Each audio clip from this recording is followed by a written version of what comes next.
What's up, everybody? Welcome on into another episode, the second episode of Shooting the Breeze. This time, we're shooting the breeze on all things Double or Nothing 2022. It's the Monday after. I don't think the show is going on anymore, but yeah, it was a long show. That's for sure. More on that in a minute. But yeah, we're going to break everything down. Just, again, shooting the breeze on Double or Nothing. My name is Zack Heydorn, PWTorch Assistant Editor. Thanks for being with me here. And yeah, so the show, high level, I think was like, it was like an okay show. Like it was an okay show. It wasn't, the best show that AEW's put on. It isn't the worst show that they've put on. I think there may be an argument for it being, the worst pay-per-view event. But look, they all can't be 2021 all out. You're going to have, like, if you have 12 pay-per-views or however many they've done, one's going to be the best and one's going to be the worst. Even if there's scales of good there, that's just the nature of the beast. The shows that Tony Khan is putting on right now are too long, plain and simple. And it's a personal pet peeve of mine for sure. To me, a smooth 3 hours is a good show. And if it's a special event a la WrestleMania or something of that nature, okay, maybe 3.5 hours. But boy, oh boy, like this is long. And again, it's not because it's just my personal pet peeve. It's bad business. It's not good business for AEW to be putting on shows that are this long. For one thing, you dilute what's important on the show if you have so much stuff on it, because nothing has time to breathe. Not only does nothing have time to breathe, but people forget. Like, they forget about, hey, Wardlow was made in that opening match because it's 5 hours later or 4.5 hours later or what have you. And, they're tired. They've seen a lot of wrestling. And, it just, the impact of that moment for Wardlow, it's not non-existent, but it doesn't have as much shine on it that it should because of all the content on the show.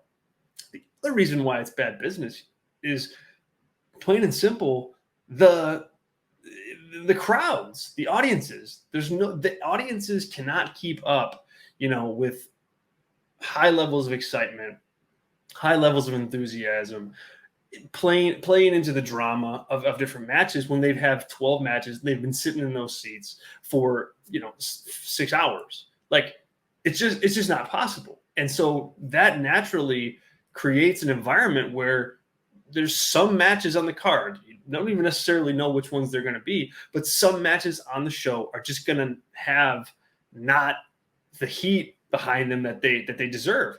We saw that at the last pay-per-view, AEW Revolution, with Jon Moxley versus Bryan Danielson, a match that, a really good, hard-hitting match, but the audience was dead for it because they were tired. They'd seen a lot of wrestling at that point, and it's just it is what it is. It's going to happen if you have these marathon shows, and that doesn't do anybody any favors. Like, it makes you want to pick your spots on the show. Like, is the true main event the best spot to go on? Who knows? There's no way to tell. I mean, yes, probably from a financial standpoint, and the fact that match is usually for a world title, but you don't know what kind of crowd you're going to have for that. And you want audiences to be fresh all the way through, so that not as fresh as they were at the start to the end, but you don't want them saying, oh man, wow, one more match, really? And that being your main event, your big AEW World Championship match where you're going to crown a new champion in CM Punk, first time he's holding the world title in 7 years, right? That's not, you don't want that. You just don't want that to be the case. So that, high level, that's my overall take. I think a lot of the in-ring action was good. I think much of the matches, while decent from a ring perspective, still lacked purpose, for lack of a better word. It still lacked, just the right context of being super important, and everybody knowing why it's super important. So, I think that honestly that plagued the event from the start, from the very beginning. Let's go match by match here, and give a couple quick notes on what happened on this show. Things kicked off with Wardlow versus MJF. Did anything happen with MJF over the weekend? My goodness gracious! So, who knew what to expect on this match? In this match, excuse me. Like, it could have gone a multitude of different ways. It could have, nobody really knew whether MJF was going to show up or not. For those who are wondering what the heck I'm talking about, you can head to PWTorch.com for a lot of detail and reporting on the issue. But MJF no-showed a Fan Fest meet and greet over the weekend. And AEW officials couldn't get a hold of him, couldn't reach him for comments or to find out what's going on. Reportedly, he bought a plane ticket out of Las Vegas. And basically, he's just trying to flex some muscle in his contract negotiations and or wanting to get released. And so that was an underlying kind of element of drama throughout the match itself, but it went off, and Wardlow was put over in a really big way. I think Wardlow looked great out there. He looked like he was ready for the moment. He looked like he was ready to not just have the moment happen to him, but take the moment and make it his own. And there's a difference there. I think it really showed kind of like an alpha nature in him and in his character that, he looked totally comfortable in the spot he was given. MJF, this was a squash match, right? There's no other way about it. It was a squash match by definition. And that to me was surprising. Wardlow going over, not surprising, but the way in which it happened. MJF wasn't the focus of the match at all. Like, he's been a heel that's been protected from an in-ring perspective, where it's not just something or somebody who's, trying to run away from a fight, right? He is that, but when he does get in the ring, he usually brings it. There's a credibility there that he's had for a while, and that was not on display at all. It was very much Wardlow. MJF went in there, took 10 power bombs, and then that was it. He gets stretchered out. To me, like, it leads me to believe that the situation with MJF and Tony Khan and his contract and being with AEW is, unfinished at best, but like totally and completely severed, at worst. And so much so that maybe we won't even see MJF on television again. Real interesting situation there. And not sure MJF played his cards right. Todd Martin had a great tweet about that. Like, during the show, like, is this just a giant miss by MJF? And we'll find out soon enough. Match 2 is the Young Bucks and Hardys. Not a bad match. I wouldn't classify it as a good match either. So, it felt to me that both these teams tried to have a match that they could have had or wanted to have on pay-per-view in front of a huge audience 10 years ago. That never happened.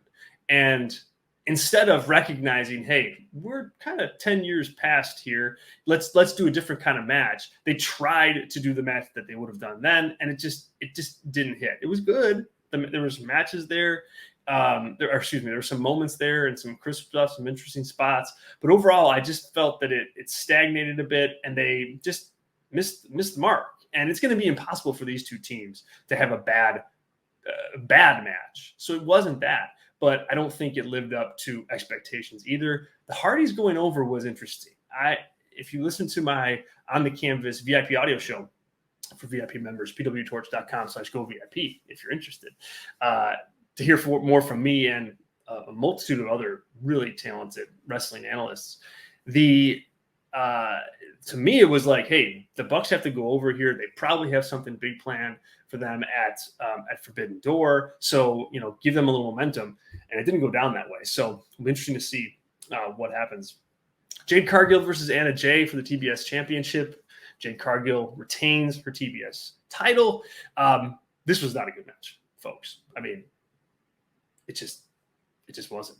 Maybe it's mean. I don't know. It's not. It was sloppy at best. I think both women were a little too ambitious with what they wanted to do, and the end result was spots looking discombobulated, disconnected, spots going unsold, and leading to some really dangerous bumps by both Cargill and Anna Jay.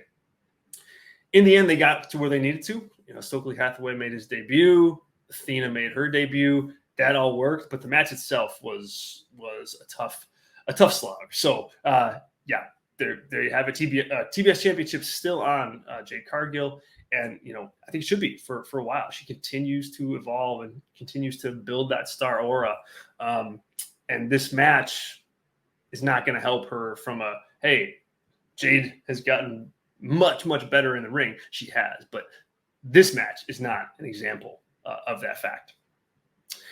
Okay, we go to get on here. House of Black versus Death Triangle.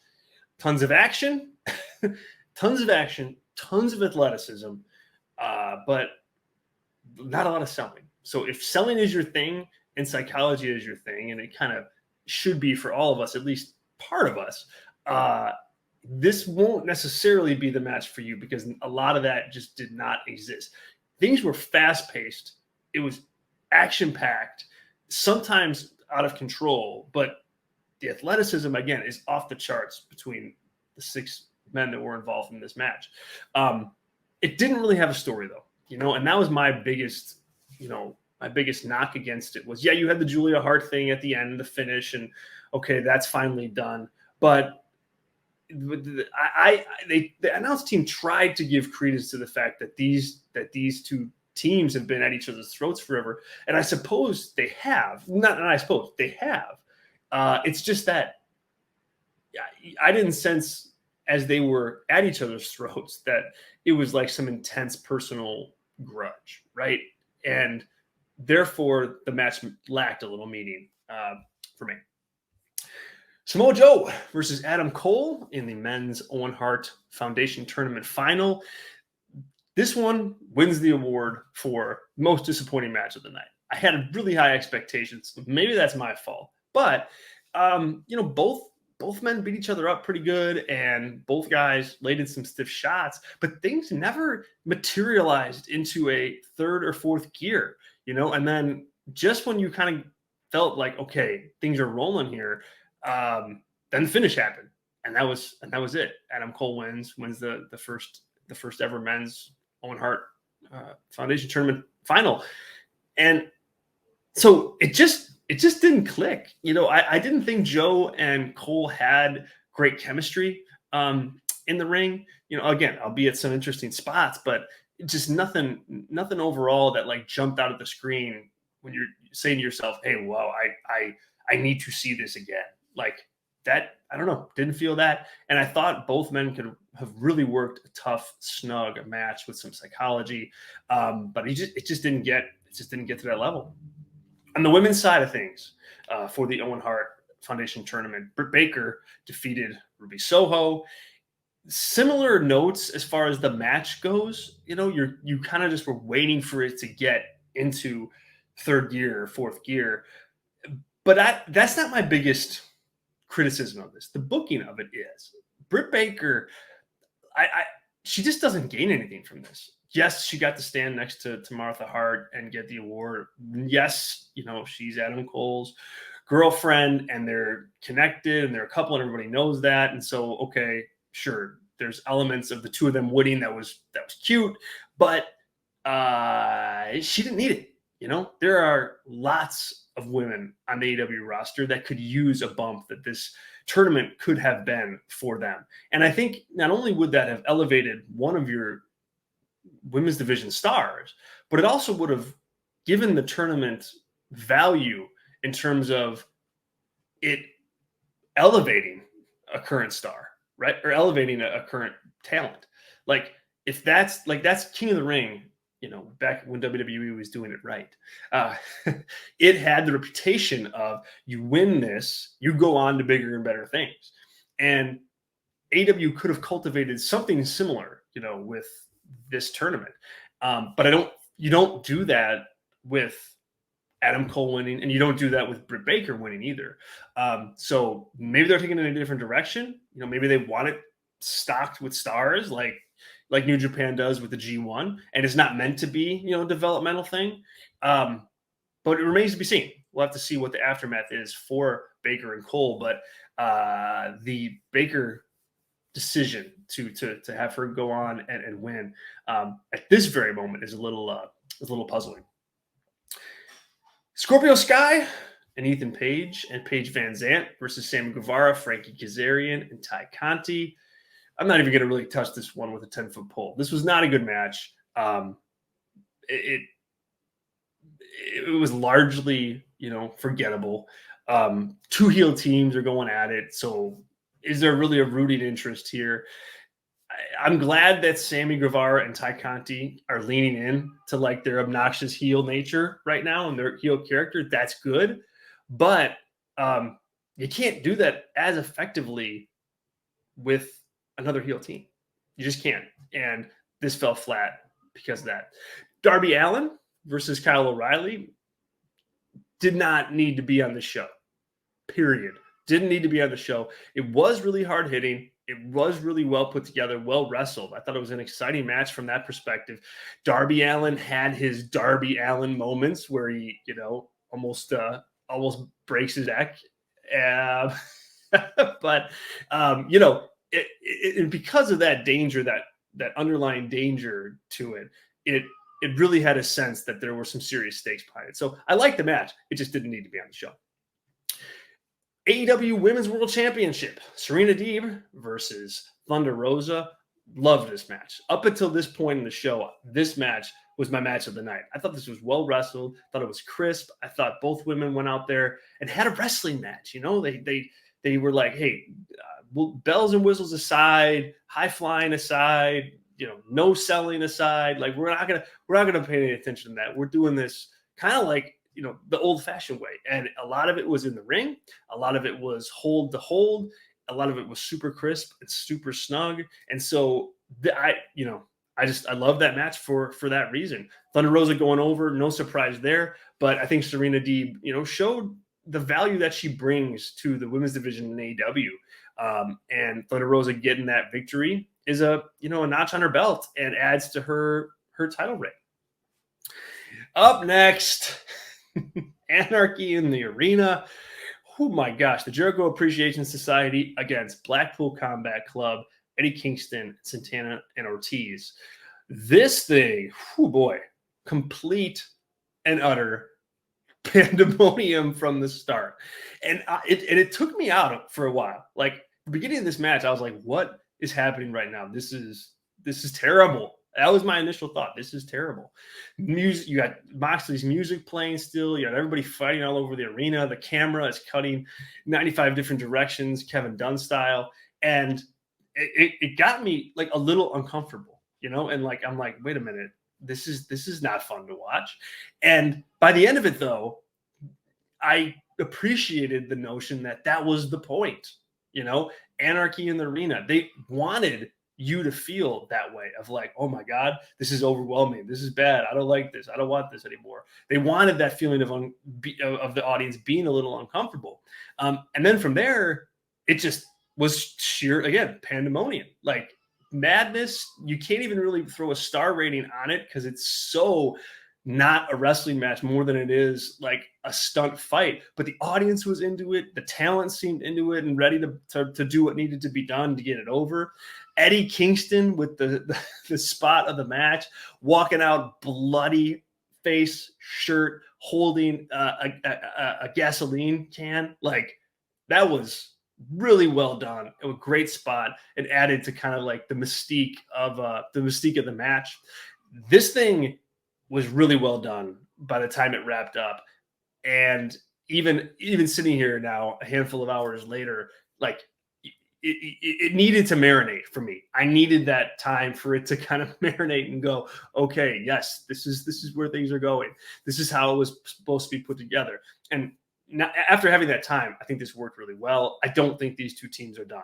This to me is a lead in to Blood and Guts. And that if this match is any indication, that match will be pretty special. The tag team championships were on the line. Jurassic Express versus Team Taz versus Keith Lee and Swerve Strickland.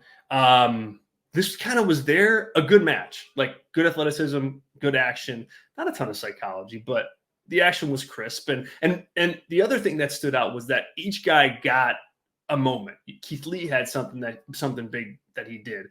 Swerve did. Ricky Starks, Jurassic Express, both guys. Like, everybody was taken care of as far as that went. I was surprised to see Jurassic Express win the bout just because Christian was there. And they keep that Christian turn is on the horizon. And it's just a matter of when, not if, in my opinion. And this was like a perfect moment where you could pull the trigger on it. And that was my expectation. So to see them win, not a bad thing. And I think that just helps, further plant Jurassic Express as like an act in AEW that Tony Khan wants to work with and wants to move up the card.